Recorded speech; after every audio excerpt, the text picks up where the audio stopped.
What was your usual story, Henry, when you'd promote a meal or a bed or a...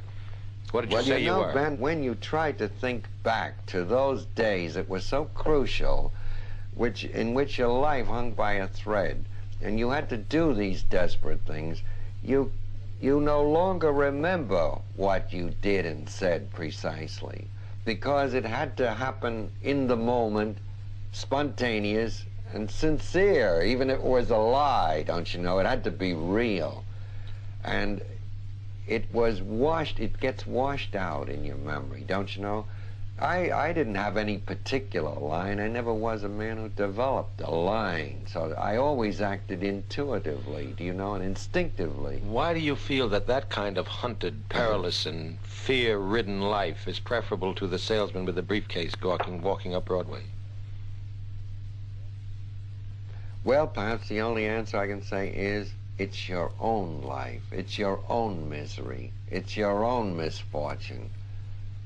The other way, one doesn't feel himself in whatever he does, do you see? This way, you're all of a piece. Whatever happens, whether it's good or bad, you are taking it. And not some double, not some robo, not some divided self, do you see? A man who's selling, he's almost a man with a split personality. You know, one side of him is a husband, a father, a protector of a family, and the other side is a man who's a slave, who knuckles down and says yes to his boss and does all manner of things that he doesn't believe in. Isn't that so? But when you're absolutely stripped and you're begging for help, you're yourself and nothing but you. You're naked, you're exposed and vulnerable, do you see? Huh? You feel that you're carrying your own self all the time, as it were. Do you know?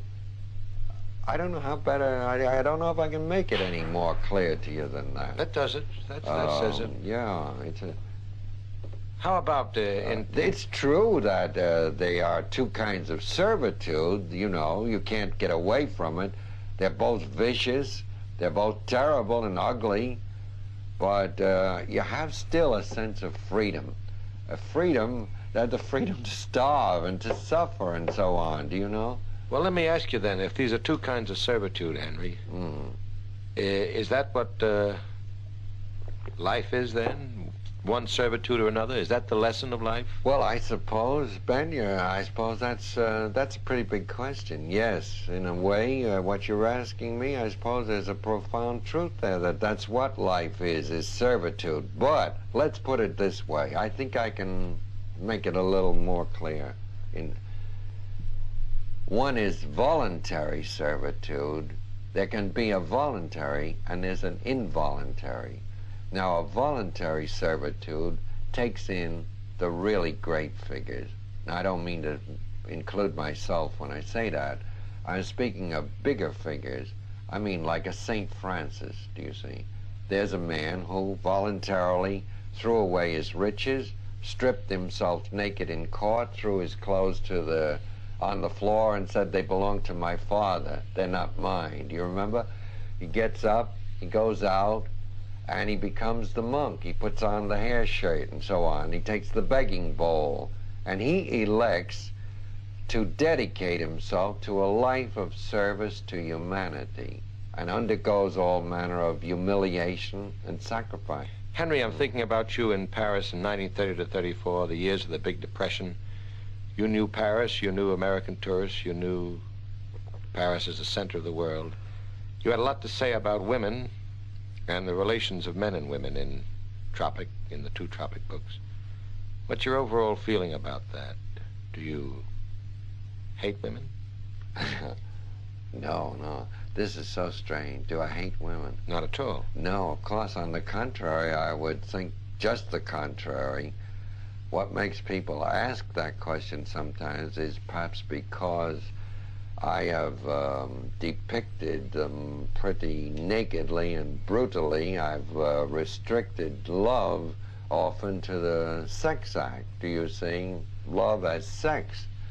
Because I know better than anyone that love is something, it includes sex, but it's beyond it and bigger than it, don't you know? But in writing that book, and even some of the other books, being truthful and relating only my own life and own experiences, I had to tell what happened to me, and those things weren't pretty. They weren't ennobling and so on.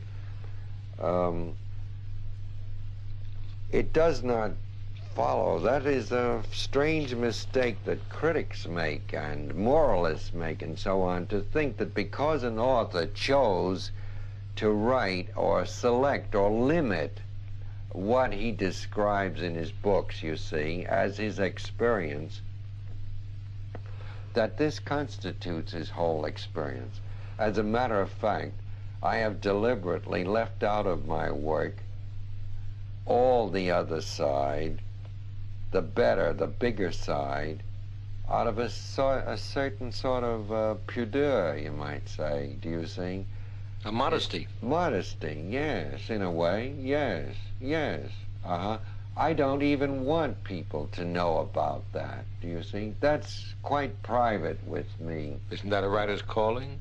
What? To have no privacies in the heart? Well, with a writer like me, it ought to be, especially because I've revealed everything. And yet, every man does keep secret and sacred certain things, do you see?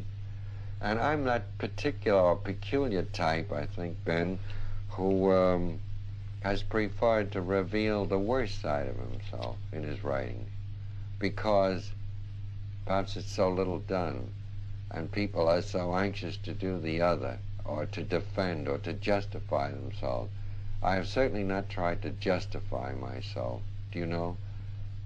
Justify myself, yes, as a creative being, but not from any moral standpoint, do you see, ever. I make no defense of myself. I did these things. They're on the record. They stand or fall. Do what you like with it.